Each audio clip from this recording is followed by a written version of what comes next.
kami tadi baru selesai sidang keterangan ahli pidana narkotika dan ahli juga mengenai rehabilitasi.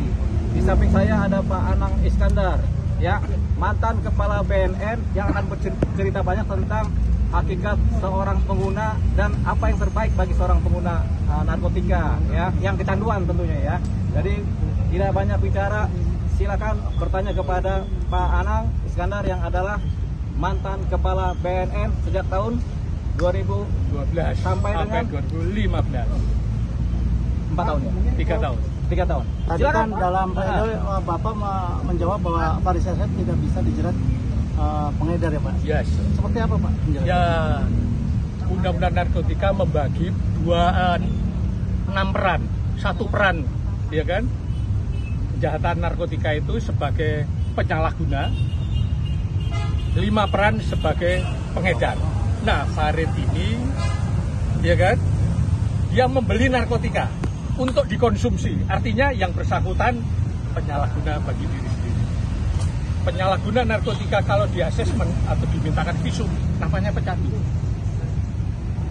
Namanya pecandu. Nah, pecandu ini wajib dihukum rehabilitasi. Kalimatnya wajib. Kenapa wajib? Kalau Farid nanti terbukti salah melakukan tindak pidana narkotika, Farid dihukum atau diputus menjalani rehabilitasi.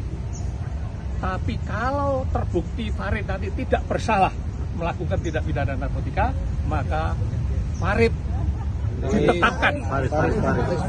Faris ditetapkan oleh hakim menjalani rehabilitasi.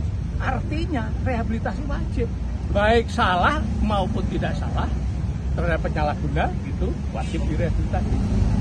Ya, terbukti salah. Tetapi kalau menggunakan paradigma hukum pidana, maka kalau terbukti salah, penjara. Itu masalahnya. Dan kalau tidak terbukti salah, dibebaskan. Itu hukum pidana. Sekali lagi, ya kan? Tadi sudah saya sampaikan sebagai saksi ahli bahwa pengadilan negeri itu berwenang hanya untuk perkara pidana dan perdata. Sedangkan perkara narkotika tidak ada kewenangan pengadilan negeri. Karena Undang-Undang Narkotika sumber hukumnya adalah konvensi internasional yang mengatur masalah narkotika sebagai obat. Ingat loh ya, narkotika sebagai obat. Penanggulangannya secara kesehatan dan secara pidana. Nah, terhadap penyalahguna seperti Farid itu harus dilakukan pendekatan kesehatan, direhabilitasi.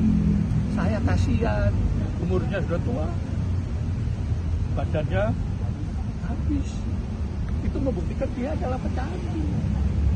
Dia tidak mikir makan, yang dipikir adalah bagaimana caranya secara rutin mengkonsumsi narkotika supaya dia tidak sakau.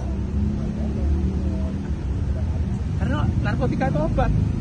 Kalau sakau dikasih narkotika, dia akan normal kembali. Nah ini, jadi pemahaman ini yang harus dimiliki oleh penegak hukum. Mulai dari hakim, jaksa, dan penyidik. Bahwa pendekatan penyelesaian masalah narkotika, khususnya penyalahguna, menggunakan pendekatan kesehatan. Tidak diperlukan pemidanaan. Kalau dipidana, negara itu rugi, kobol-kobol.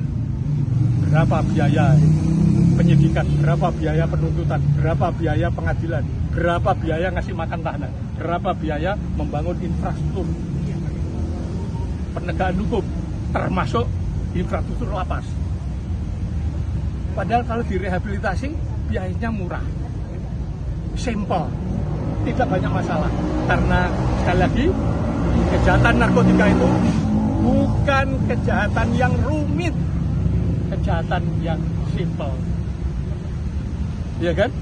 Yang digolongkan dengan transnational crime, bukan extraordinary crime yang sulit, enggak.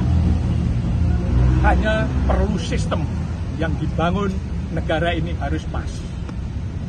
Kebijakan hukumnya pas, implementasinya pas, rehabilitasinya bagus, baru bisa menyelesaikan masalah narkotika.